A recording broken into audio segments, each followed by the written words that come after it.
ভোটের আগে high voltage প্রচারে বিজেপি থেকে তৃণমূল প্রার্থীরা রবিবারকে বেছে নিয়ে সারছেন জনসংযোগও। একই ছবি নন্দীগ্রামেও। রবিবার নন্দীগ্রামের আসততলার দুর্গা মন্দিরে পুজো দেন শুভেন্দু। এরপর আসততলা থেকে বয়াল পর্যন্ত প্রায় ৩ কিলোমিটার পদযাত্রা করেন তিনি। বাজালেন ঢোলও।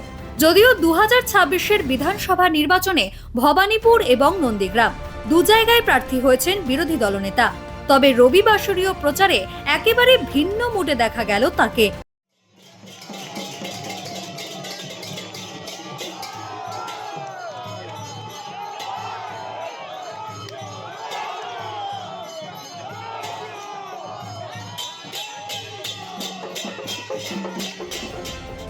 রবিবার নন্দীগ্রামে ভোটের প্রচারে তৃণমূলকে পরপর তোপ দাগেন বিরোধী দলনেতা।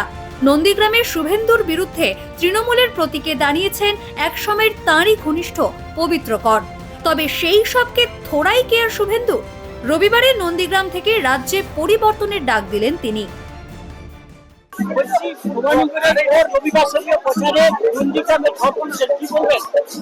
আমার বাড়ি, আমি এখানকার ভোটার। 2003 সাল থেকে আসি। আর্থিক সম্পর্ক, এরা সব হাফ প্যান্ট পরতো, সেই দিন থেকে আমি এখানে আসি। আমি হাফ প্যান্ট পরে হাঁটতাম। হ্যাঁ, এইসব বাচ্চা ছেলে ছিল। এই সম্পর্ক ভাঙার নয়, অনেক দিনের সম্পর্ক। অসংখ্য মুসলিম ছেলে আসছে, অসংখ্য রাষ্ট্রবাদী। এদের ভারত মাতা কি জয় বলতে কোনো আপত্তি নেই। আমি এদের বলেছি আমরা জয় শ্রীরাম বলবো, ভারত মাতা কি জয় বলবে, আমরা ভারত মাতা কি জয় বলবো। আমাদের জয় শ্রীরাম মুসলিম ছেলে হাসিবুল এসছে।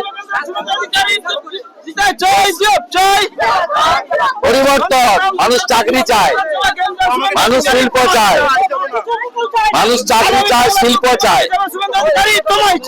মানুষ নারীর সুরক্ষা চায়। আমরা সবাই তোমায় চাই।